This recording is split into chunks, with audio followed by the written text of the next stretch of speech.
Here's the hack on your contacts for the day. Dropping a voicemail to people that you did business with or give money to is a contact. Oh, just tell me what you do over the phone. No.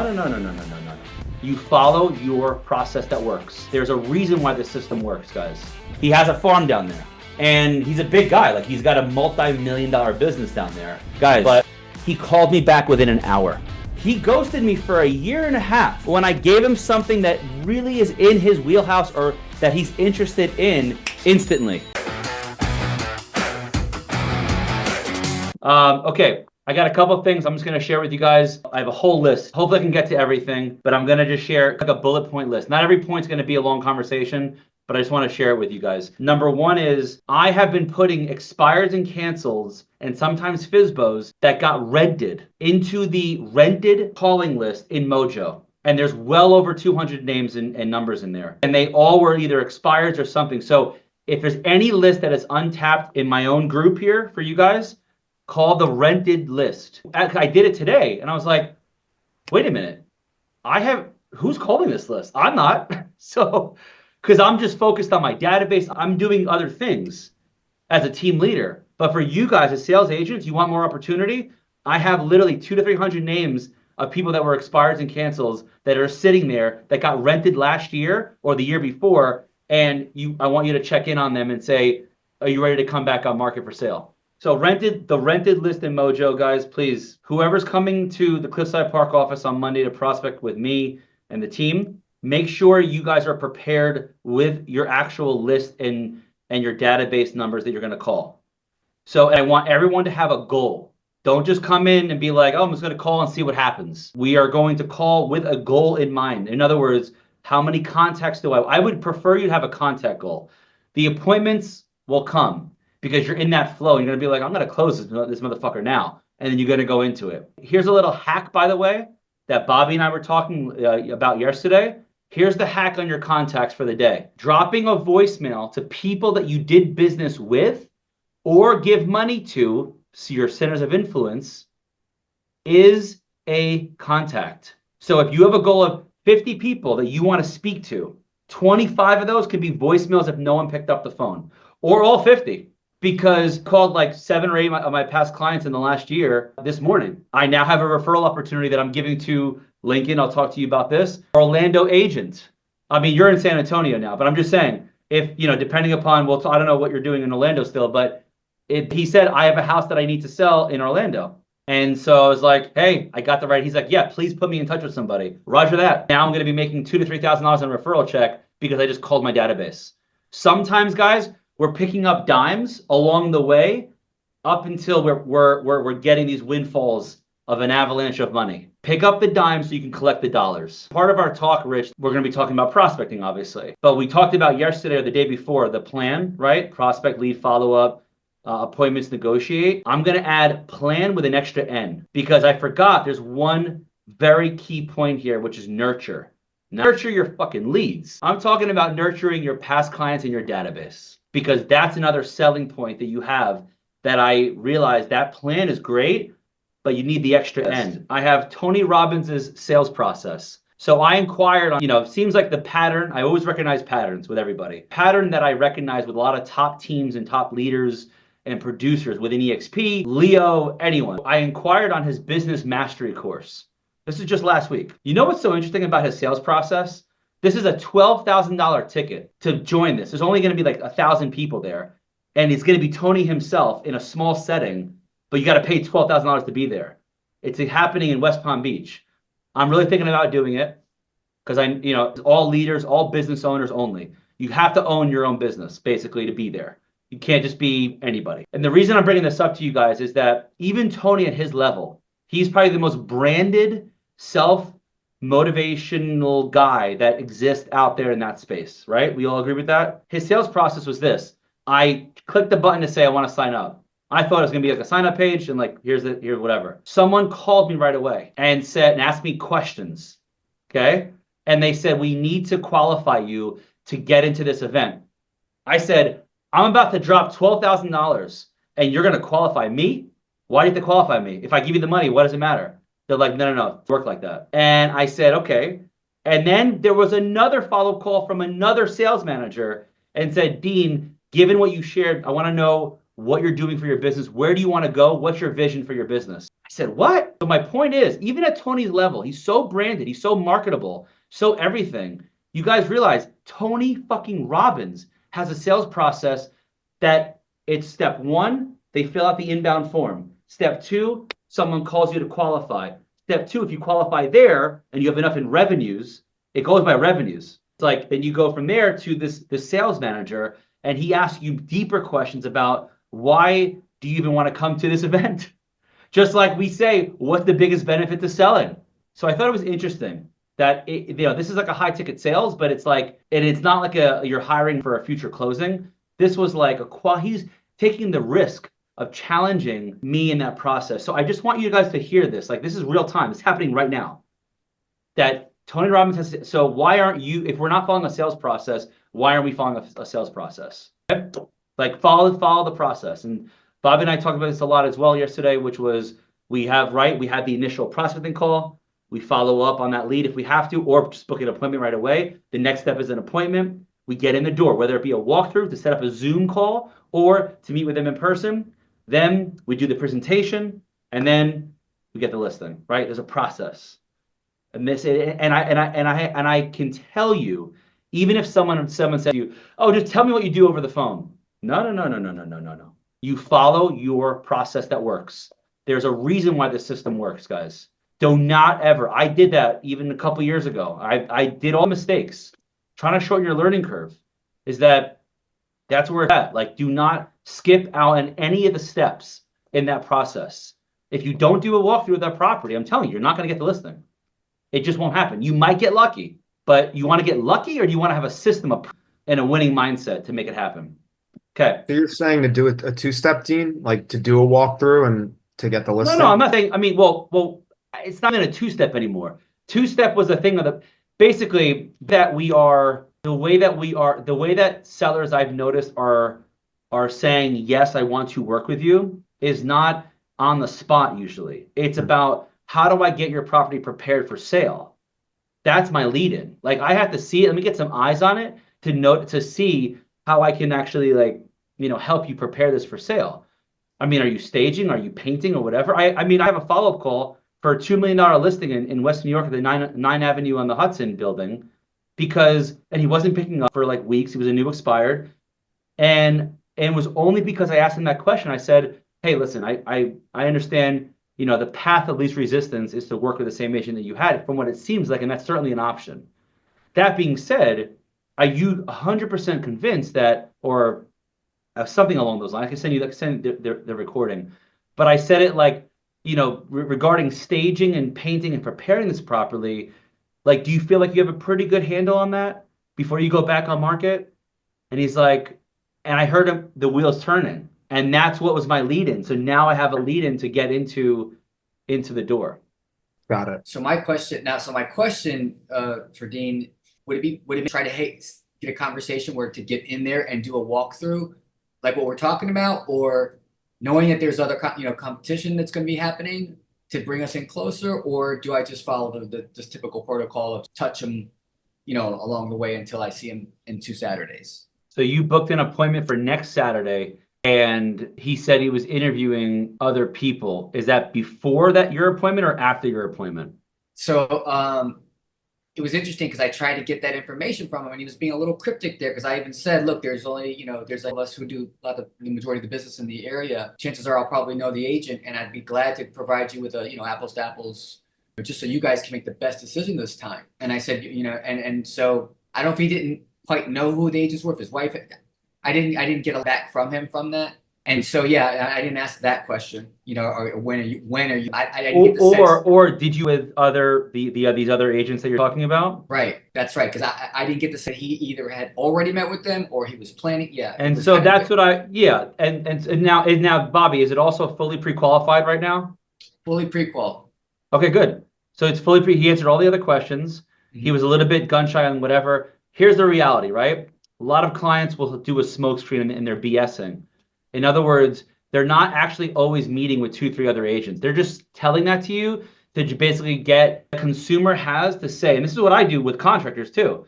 I may only meet with one contractor that when I was renovating a house, I met with one contractor, but I told him I had 3 other interviews. So Bobby, let's do this. I gave you what the ideas are, right? Of what to do. I need you to think about this, take a moment and think about what you feel like the cadence is with your experience that you have in the business. So, because what I noticed from you, Bobby, is that, and I'm happy to always give a lot of advice, as you guys know, but what I notice a lot of times is that we want either permission or we want this like exact plan, but there is no exact plan. There's only great ideas, and then you have to be the one to choose how you implement it. Okay, Yeah, I guys? trust myself 100%. You have to trust yourself in this moment. I'm not going to tell you when to send that message. Trust yourself, and then you'll know. But like the problem is, you are coming from a place that's a little bit of a fear thing, because you're coming from a place of fear that if I send it the wrong time or the wrong day, then it's gonna backfire. First off, it's not. Number one. Number two, even if it does, what a great lesson. I know 4 days before not to do it then. You know how many risks I've taken like that to get to the point where I'm at? Like I'm not even anywhere near where my goals are. Are you serious? Like, I've taken so many risks, and some worked out, some didn't. Frankly, I don't care. Like, because it's all about how do I get to the next level? Now I know for my own sake, I know exactly where I need to be. What do you do in respect to, I'll ask you a real question, actually, how I felt. I would normally call you and ask you, I was asking the people. What do you do when you get out of momentum, right? You're taking off, right? And I'm gonna use the word scared to be on the phone because I feel like a lot of people on the team are scared. But you know, you get those first crazy people like, oh, I'm on the do not call list, or like, oh, I'm calling my attorney, you're doing this, or I'm doing that. Like, how do you get yourself back into that momentum? You know what's so funny? Dude, what a fantastic question. I said to myself when I was dropping off the kids this morning, I'm going to voice note Rich because I said I have to get him out of this like comfortable state that you've been in because of the wedding and everything. And I got to get you back in the hot seat. And it was so funny you asked me that question. Dude, it's so timely. So we're both thinking, see guys, once again, we're both thinking around the same thing. So Rich has been away. He's been coasting. He's just been enjoying his life. And there's nothing wrong with that. Of course, he needed to do that. I think it was the best thing he could have done, actually.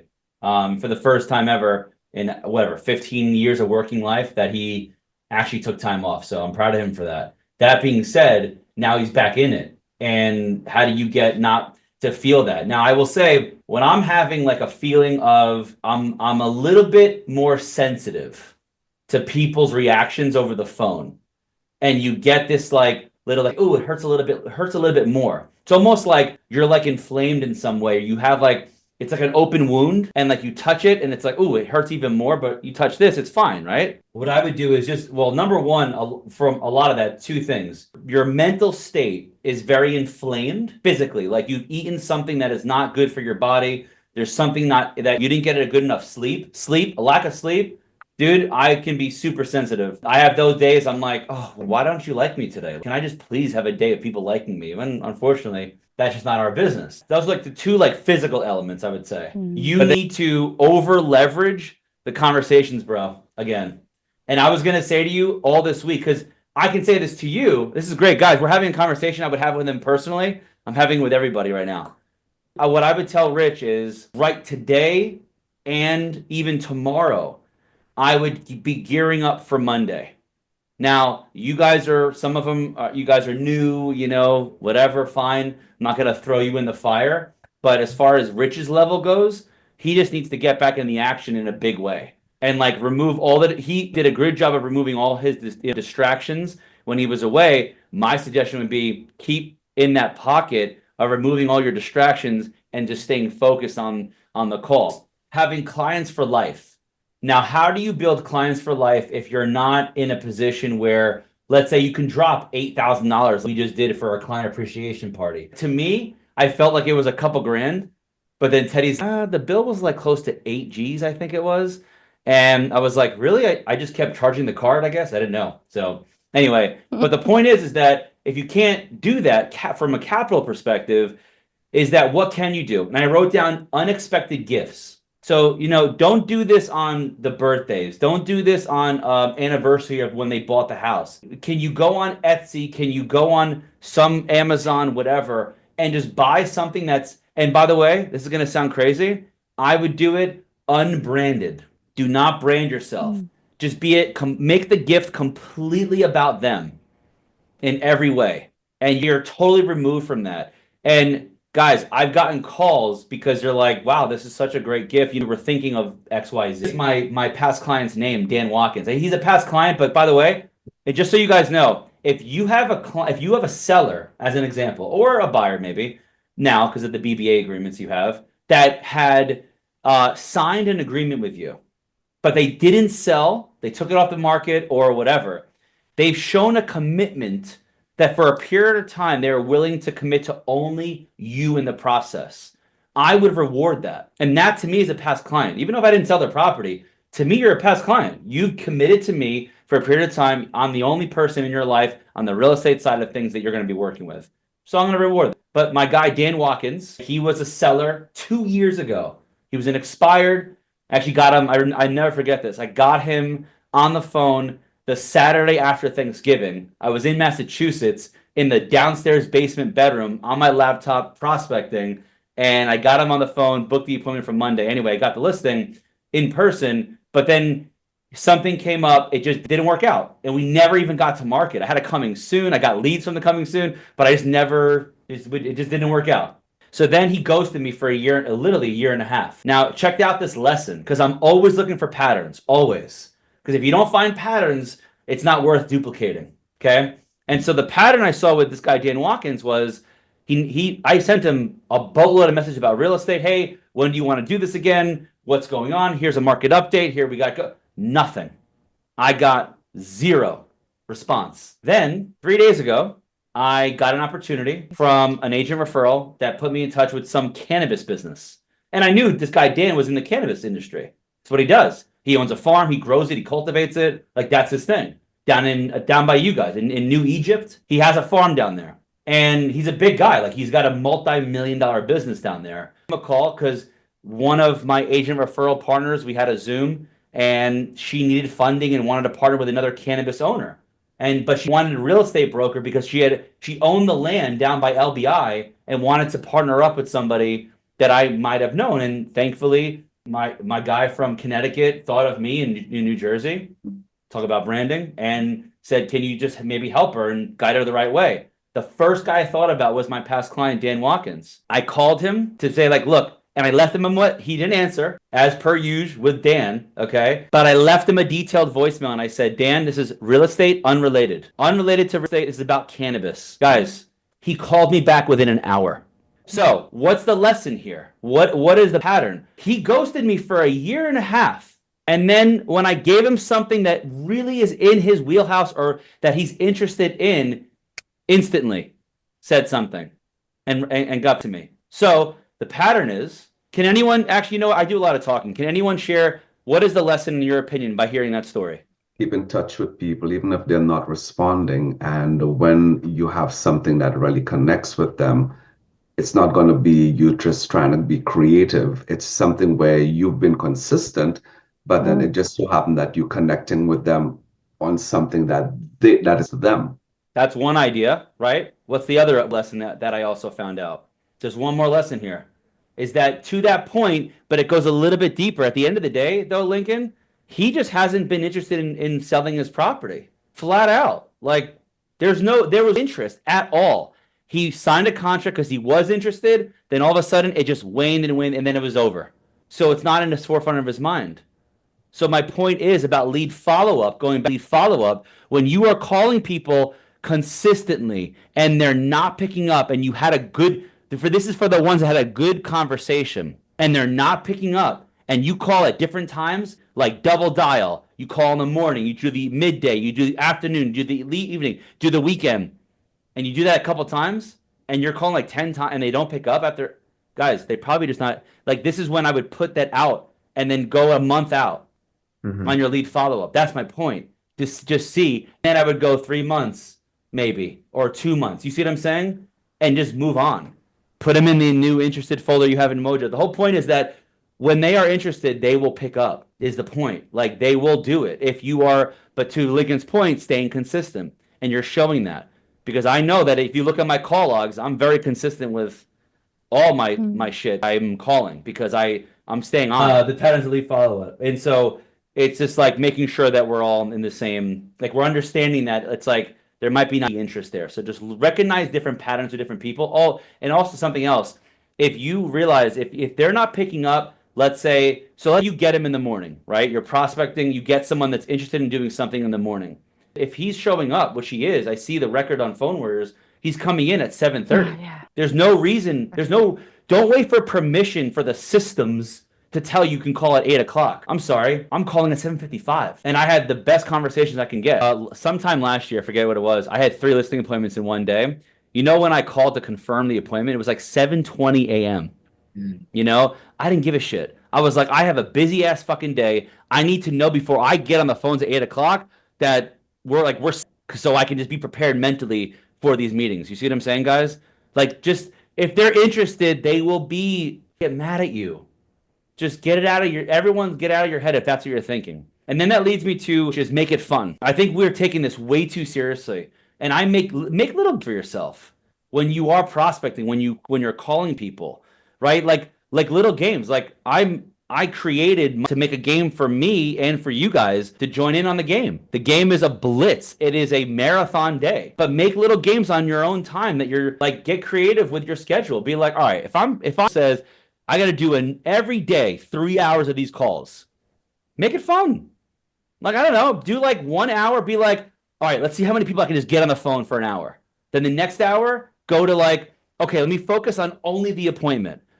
Okay. Then the next hour is that I say, if I book an appointment from my calls right this second, or I get a really, really good lead, I'm going to go reward myself and I'm going to go to Perspire. I'm going to go to somewhere where it's going to reward me in some way. Hopefully it's a healthy reward. You do that. And you know what I mean? Like, seriously, like this is stuff that I would make it fun for yourself. You know, if you're looking at your day and you're like, I really have to do this again. Like, oh my God, this sucks. I mean, I'm in it. Like this, I have to do this. This requires me to make a lot of money.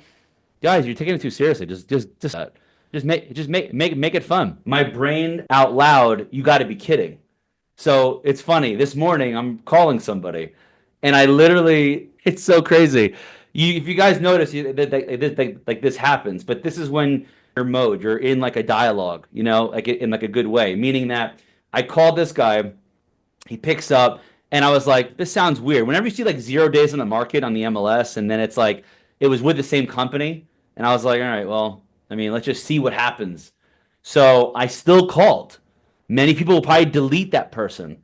I still called and I said, you know, maybe this is a mistake. I just was curious. I didn't follow the script. I just kind of went a different way. And sure enough, he was like talking to me about it. I was like, yeah, no, it was a mistake. I didn't really list it, and I'm planning on selling this property. I said, you know what? I get it, man. It's all good. I'll make a note of that, and we'll move on. Just out of curiosity, what other may you have in your portfolio that you're thinking about selling? He actually said, oh yeah, I definitely have one other one I want to sell. My brain went like, are you seriously? Just because I ask a question, all of a sudden I'm getting another opportunity. He said, yeah, call me tomorrow about it because I just can't talk about it right now.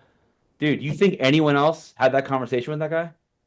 No. Because what I'm saying is that is not in a script. Like, it's a script, kind of, I guess. You hear me do it, but it's not in a playbook. It's not, we have to just be like open, like be creative, have fun with the conversation. And just be like, I don't know, oh, it was a mistake. I'm sorry. I mean, you know, well, I mean, it looks like an investment property because I knew it looked like a flip. So to me, I saw that it was a flip. If it's a flip, he probably is an investor. So I'm going to ask again, like another, but they're not giving you these answers. You realize? Yeah. Guys, they're not giving you these answers. You have to ask. Ask and you shall receive. As one of the most popular books of all time says, please. Just ask the goddamn question, and you will get certain answers that will blow your socks off. And you'll be like, you got to be effing kidding me. This is happening right now. And so I want more of those opportunities for you is my point on that. That was the point, is that I want you guys to feel more of those opportunities, to get more of those things. And that goes into just doing the job is, oh, And one last thing about just like a little housekeeping item. Okay. I noticed Gabby and Justine were the only two people that were calling in the Mojo log because I can see everyone calling, right? And the expireds and FISBOs. And yet they did it for like 2 days. That was it. So here's the thing, right, guys? If you're calling, unless I missed something, but it looks like either Gabby fell off or Justine fell off. I'm sorry to call you guys out, but I'm just point. You guys are doing great work. I want you to keep on doing it. But I'm making a point. If anyone, this is agents don't succeed. It's because you're calling a couple days and then you stop, and then you do it again and then we stop. And again, stop and go, stop and go, stop and go. The whole stop and go is what I want you to try to avoid. That is causing your income to stop and go. So instead of making sure, okay, Gabby, if you called every day, great. I just didn't see it there. So kudos to you for doing it. Maybe you just did it on your phone. That's fine. But what I'm saying is it actually gave me a really good lesson for you guys to share. That's why thank you for fact checking me on that. I appreciate it. But I see this a lot with many agents is they're stopping and going with their schedule, with their calls. They're not calling the sources every single day. How can you get any water out of a hole if you just hit the thing once? I have to keep on hitting. I just put that pressure on to the point where I'm like, I'm in it. I got to figure this out and I got to swim. Otherwise, I'm going to just fall over and I'm not going to do this anymore. So what I want for you guys is to like make sure that you are like in it and don't like this whole word of consistency. You hear this all the time now. It's just so cliche. I hate to say that word now become cliche because everyone on YouTube and these social media people, consistency is what's going to get you. Of course it is. But it's the stopping and going. Like you're commission only. For those of us who don't have another job on this call and you're working on commission only for your income, you realize that this isn't leverage in your life. You are the person that has to keep on pushing. Not going to this income like that's going to be roller coasters. Now, what is stop? So my question, what's the obvious question? Then what's stopping me from being consistent in my schedule? What's stopping me from not doing the thing I have to do every single day? Now it's just a habit.